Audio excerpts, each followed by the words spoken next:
गृह मंत्री अमित शाह जी की ओर से प्रस्ताव करता हूं कि दिल्ली राष्ट्रीय राजधानी राज्य क्षेत्र शासन अधिनियम 1991 का और संशोधन करने वाले विधेयक को पुनः स्थापित करने की अनुमति दी जाए।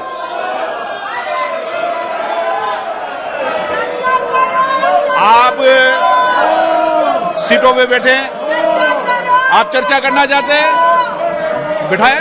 हाउस ऑर्डर माने दो, हाउस ऑर्डर माने दो।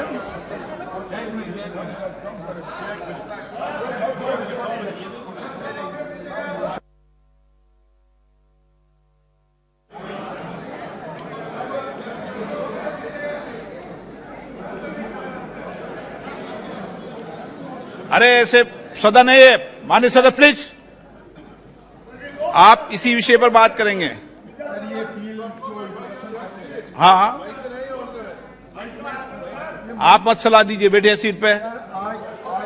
आप जब बोलेंगे, जब सब सीट पे बैठेंगे, सब सीट पे बैठेंगे जब बोलेंगे आप। सर एक मिनट सर, सब सीट पे बैठे आप। I rise to oppose the introduction of the bill under the nomenclature the Government of National Capital Territory of Delhi Amendment Bill 2023 under Rule 72 of Rules of Procedures and Conduct of Business, as the bill vindicates the outrageous infringement of this government upon the territory of the states. It is designed of digging up a graveyard for cooperative federalism. Sir, ये विधायक निर्वाचित दिल्ली विधानसभा से सेवाओं से संबंधित मामलों को कानून बनाने की शक्ति को वापस ले लेता है। बड़े संक्षेप में 4 बिंदु पे बात करना चाहते हैं। संविधान की पॉइंट पे संविधान की 7वीं अनुसूची के तहत सेवाएं राज्य का विषय है, इसलिए एनसीटी विधानसभा को एनसीटी की सेवाओं से संबंधित सभी विषयों पर बिना किसी गतिरोध अड़चन के कानून पारित करने का अधिकार होना चाहिए था। इस प्रकार यह विधेयक संविधान का स्पष्ट उल्लंघन है, क्योंकि अनुच्छेद 239 के स्पष्ट रूप से दिल्ली विधानसभा को राज्य और समवर्ती सूची में सूचीबद्ध मामले पर कानून बनाने की शक्ति प्रदान करता है। इससे संविधान की अपेक्षा करने और उच्चतम न्यायालय की अनदेखी करने में केंद्र सरकार की दृष्टिकोण को बारे में गंभीर प्रश्न उठता है। इस विधेयक का उद्देश्य उच्चतम न्यायालय की फैसले से ज्यादा स्थापित दिल्ली सरकार के अधिकार और उसकी स्वतंत्रता को कम करने का है। उच्चतम न्यायालय के फैसले को बदलने की कोशिश कर और दिल्ली सरकार के मामले में हस्तक्षेप कर केंद्र सरकार संघवाद के सर आई राइज टू आप बोलना, जब बिल पे डिबेट हो तो आप जितनी देर कहेंगे आपको पर्याप्त मौका देंगे। आप अभी विषय क्या है कि विधायी पावर है नहीं, ये विषय है ना, आप विद्वान है ना। हाँ बोले आप, हाँ बोलने का जब इच्छा जैसे तो भी नहीं बोलने का मौका मिलेगा। आपको पर्याप्त, ये क्या बात है सर? बोलेंगे सर ये 4 बिंदु पे सर, एक बिंदु अब पता नहीं आप माइक दिया, माइक चालू है आपका? नहीं, ये तो अभी चालू किया सर, दोबारा पढ़ना पड़ता है। आदत मत बनाओगे। इस विधेयक का उद्देश्य उच्चतम न्यायालय की फैसले से जता स्थापित दिल्ली सरकार के अधिकार और उसकी स्वतंत्रता को कम करना है। उच्चतम न्यायालय की फैसले को बदलने की कोशिश कर और दिल्ली सरकार के मामलों में हस्तक्षेप कर केंद्र सरकार संघवाद के उस महत्व को कमजोर करना चाहती है जो हमारी मजबूत और कार्यात्मक लोकतंत्र के लिए आवश्यक है। 3 नंबर सर, आप विधायक और अध्यादेश उच्चतम न्यायालय की इस फैसले को निष्प्रभावी करने का प्रयास करते हैं, जिसमें दिल्ली सरकार की शक्तियां को बहाल करते हुए कहा गया था कि अगर सरकार को अपने नौकरों पर नियंत्रण नहीं।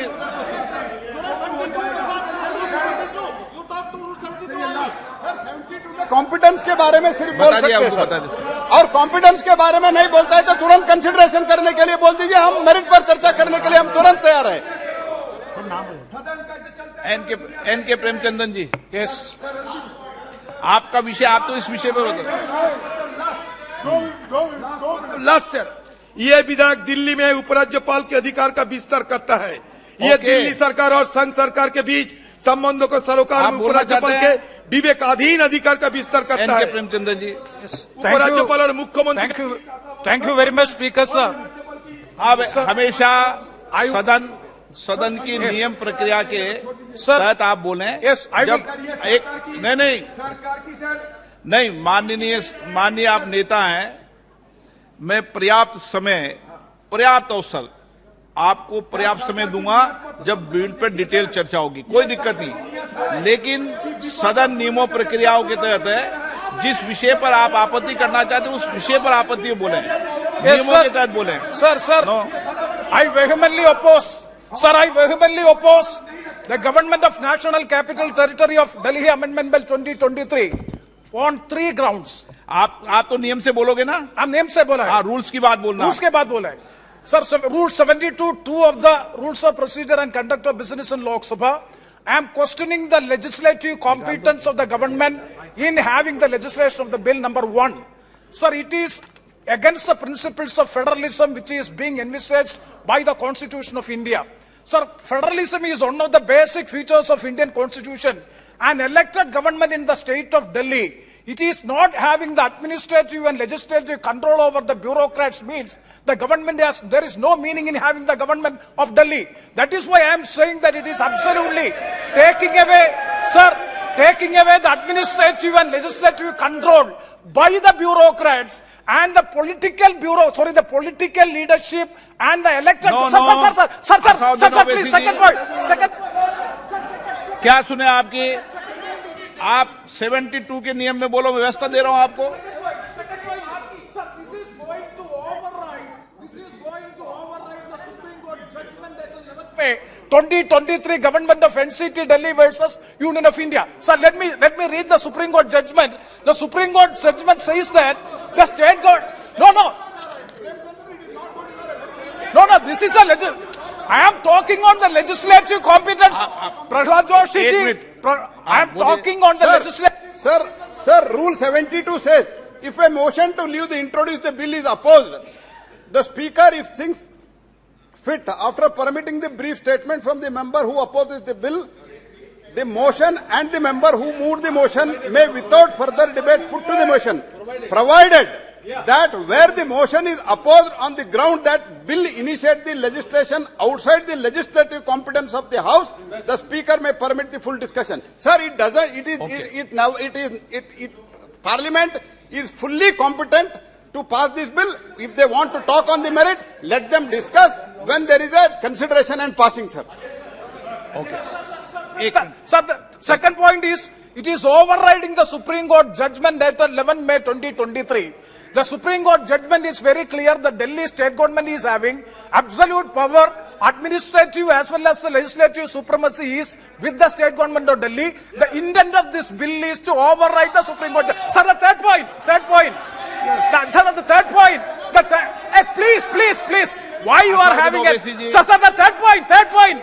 239, Sir, through 239, Clause 7 of Constitution of India. Sir, so far the last 30 years of Indian experience, so far the Clause 7, 239 article of the Constitution has not been invoked. Here in the preamble, if you go to see, there are 2 pages of preamble. In preamble, sir, very valid point, sir. In preamble, nowhere it is stated that why Clause 7, 239 is invoked is not being stated in the preamble. Preamble is incomplete. Therefore, I strongly oppose the bill in introducing. Speaker sir, मैं शुक्रगुजार हूं हमारे opposition leader का कि बगैर प्रधानमंत्री के house चलने दिया सर। इन्होंने बगैर प्रधानमंत्री के हाउस चलने दिया, इनका शुक्रिया अदा करता हूं सर।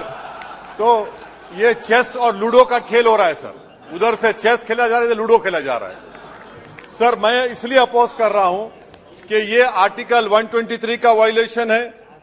एक सिंपल बिल से आप संविधान को अमेंड नहीं कर सकते। तीसरा, ये theory of separation of powers का वायलेशन है।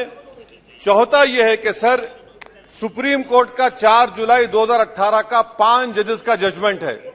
तो इसीलिए मैं ये कहता हूं कि ये इस हाउस को लेजिस्लेटिव कॉम्पिटेंस नहीं है, इसलिए मैं इस बिल की मुखालिफत कर रहा हूं। अब जबकि हमारे लीडर ऑपोजिशन ने अलाउ कर दिया बगैर प्रधानमंत्री के, मेरी आपसे गुजारिश है सर, मैं डिवीजन पूछूंगा, अब डिवीजन कराइए। स्वागत Rai ji. Sir, with all the vehemence at my command, I beg to oppose the National Capital Territory of Delhi Amendment Bill 2023. As has been mentioned before, that this bill is well outside the legislative competence of Parliament, because the Supreme Court,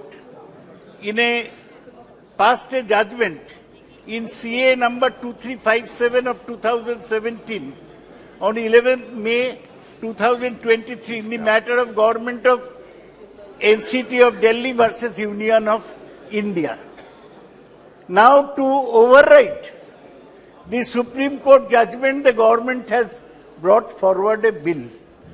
This is totally autocratic. It abrogates. Sir, हो जाएगा sir. Sir, अब प्रेमचंद्रन को 4 बार मौका दिया. मुझे भी 1-2 बार दीजिए. Sir, complete.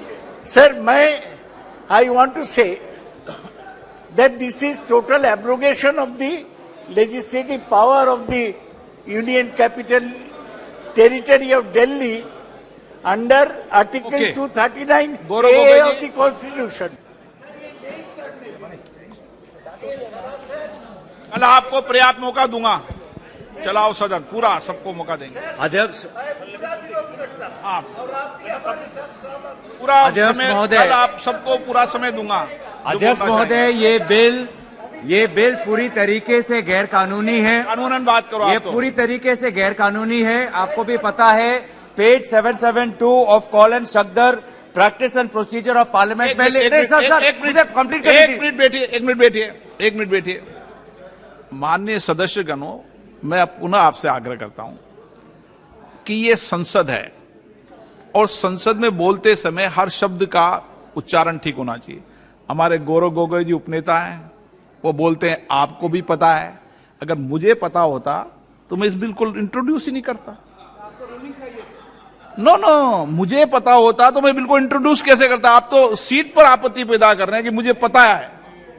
मुझे पता होता तो मैं इंट्रोड्यूस कैसे मिलता. ये तो बहुत बड़ा विषय हो जाएगा. नो, इन शब्दों को वापस लो. ऐसे चलिए. चाहता हूं सर, मुझे संरक्षण की आपका संरक्षण चाहता हूं कि आपके पीठ से एक निर्देश जाए कि ये जो बिल है सब्सटेंटिव पॉलिसी नहीं है. और ये जो कॉल एंड शक्दर का जो लिखा है कि when a leave of house to the moving of a motion has been granted, no substantive motion on policy matter is to be brought before the house by the government till the motion of no confidence has been disposed of. Okay. Motion of disconfidence has not been disposed of. This is a substantive policy.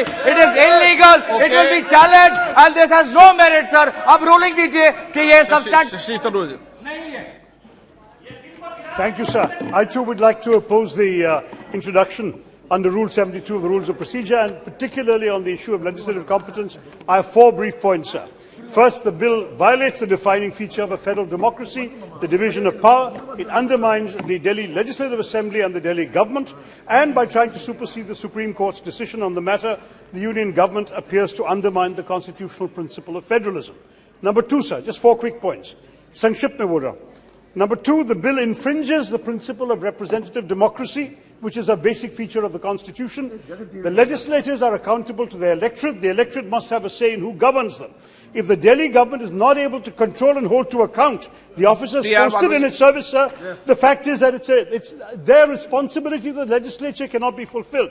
The principle of collective responsibility extends to the responsibility, sir, of the government for its own officers. Sir, you cannot give bureaucrats the authority that belongs to elect. I am before you, sir. I am before you. Sir, actually, the government is day by day going autocratic. That is what everybody feels here. Sir, ever since the first no confidence motion has brought in to this house in 1956, there is no such precedent to discuss any substantive motive before the discussion of. आप इस विषय bill pay बोलिए. Before the discussion of no confidence motion. Moreover, it is very much against the judiciary, which the Supreme Court has already pronounced. Honorable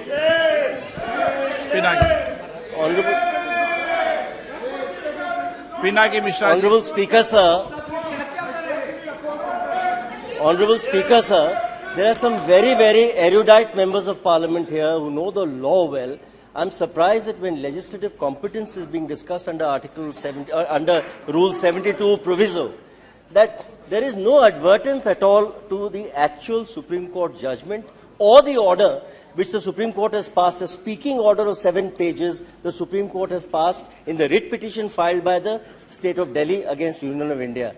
Now, kindly see what the Supreme Court in para 95 has said. It concludes about legislative competence. Please understand, the court says, however, if Parliament enacts a law granting executive power on any subject which is within the domain of NCTD, the executive power of the LG shall be modified to the extent as provided in that law. Government has brought out a law now pursuant to a Supreme Court empowering it. So how can you challenge legislative competence? How do you I can understand you vote against it. You can vote against it. You can vote no.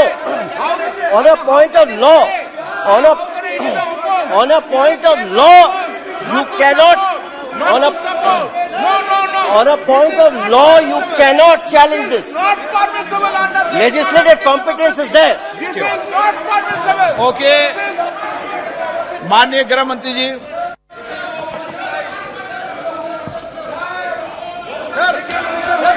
माननीय अध्यक्ष जी, विपक्ष के सदस्यों के द्वारा जो मुद्दे संसद के नियमों के अनुसार उठाए गए, मैं इसकी स्पष्टता इस महान सदन के सामने करना चाहता हूं। माननीय अध्यक्ष जी, 239 क और क के अंतर्गत इसमें स्पष्ट उल्लेख है संविधान में कि उपखंड क की किसी बात से संघ राज्य क्षेत्र या किसी भी भाग के लिए किसी भी विषय के संबंध में इस संविधान के अधीन विधि बनाने की संसद की शक्ति का अल्पीकरण नहीं हो सकता। इसका मतलब है हमारे संविधान ने इस सदन को संपूर्ण सत्ता दी है कि दिल्ली राज्य के लिए किसी भी कानून को लेकर आने की। दूसरा मुद्दा उठाया गया सुप्रीम कोर्ट के जजमेंट का, जो हमारे माननीय सांसद बीजेडी के बताया, सर्वोच्च न्यायालय के पैरा 6 जजमेंट के पैरा 6, 95 और पैरा 164F इसके संबंध में सर्वोच्च न्यायालय ने स्पष्ट किया है कि संसद दिल्ली संघ राज्य क्षेत्र के लिए कोई भी कानून बना सकता है। अतः ये सारे जो ऑब्जेक्शन लिए गए हैं वो राजनीतिक है, इसका कोई संवैधानिक आधार नहीं है। संसद के नियमों के आधार पर भी इसका कोई आधार नहीं बनता है, इसलिए इस बिल को संसद के सामने पेश करने की अनुमति दी जाए। माननीय सदस्य, मैं आपको फिर कह रहा हूं, आपको पर्याप्त मौका दिया, आपका ये व्यवहार उचित नहीं है। मैं फिर बता रहा हूं आपको, देश पूरा देख रहा है, आप संसद के अंदर इस तरीके का व्यवहार करते हैं, ये उचित नहीं है।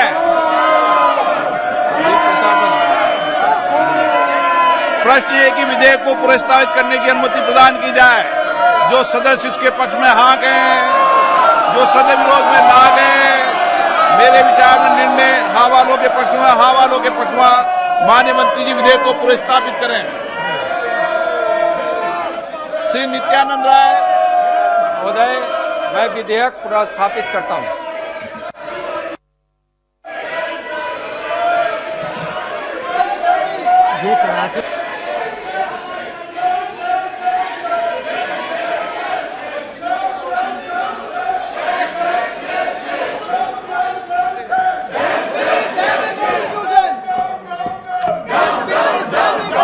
मैं फिर आपको चेतावनी दे रहा हूं कि मुझे कुछ सदस्यों के नाम करना पड़ेगा, नेम करना पड़ेगा।